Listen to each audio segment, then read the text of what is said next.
വീട്ടിൽ നിന്ന് പുറത്തേക്ക് ഇറങ്ങുമ്പോൾ ഈശോയുടെ തിരുഹൃദയത്തിന്റെ മുമ്പിൽ വന്ന് പ്രാർത്ഥിക്കുന്നവരുണ്ടെങ്കിൽ ഒന്ന് കൈവോക്കിയേ, താഴ്ത്തിക്കോ. തിരിച്ചു ചെല്ലുമ്പോൾ ഈശോയുടെ തിരുഹൃദയത്തിന്റെ മുമ്പിൽ പോകുന്നവരൊന്ന് കൈവോക്കിയേ. വെറും 5% കുറഞ്ഞു. പ്രിയമുള്ളവരെ, നമ്മൾ ഈശോയുടെ തിരുഹൃദയത്തിന്റെ മുമ്പിൽ വന്ന് പലതുമൊക്കെ പറഞ്ഞിട്ട് പോകും. പക്ഷെ ഈശോ ഒറ്റ കാര്യം മാത്രം നമ്മളോട് പറഞ്ഞു, മോളെ നീ എവിടെ വേണമെങ്കിലും പൊക്കോ, എനിക്കതിനകത്തൊരു വിഷയം.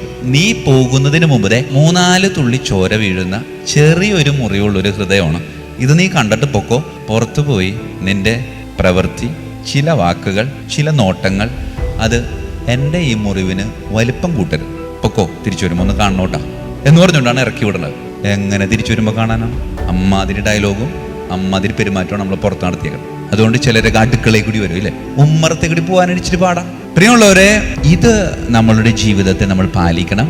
നമ്മളുടെ മക്കളെ നമ്മളിത് പഠിപ്പിക്കണം. വീട്ടിൽ നിന്ന് ഇറങ്ങി പോകുമ്പോൾ മാത്രമല്ല, തിരിച്ചു വരുമ്പോൾ ഈശോയുടെ തിരുഹൃദയത്തിന്റെ മുമ്പിൽ വന്നിട്ട് ഈശോയെ എൻ്റെ വീട്ടിലുള്ള ഒരു ജീവിക്കുന്ന അപ്പനായിട്ട് കാണാൻ പറ്റും.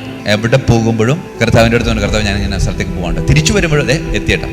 വീട്ടിൽ അപ്പൻ ജീവിക്കുന്ന ഒരു യാഥാർത്ഥ്യമായിട്ടുണ്ടെങ്കിൽ എവിടെയെങ്കിലും പോകുമ്പോൾ അപ്പനോട് പറഞ്ഞിട്ട് പോകില്ല, തിരിച്ചു വരുമ്പോഴും അപ്പനോട് പറയും എത്തിയേട്ടാ.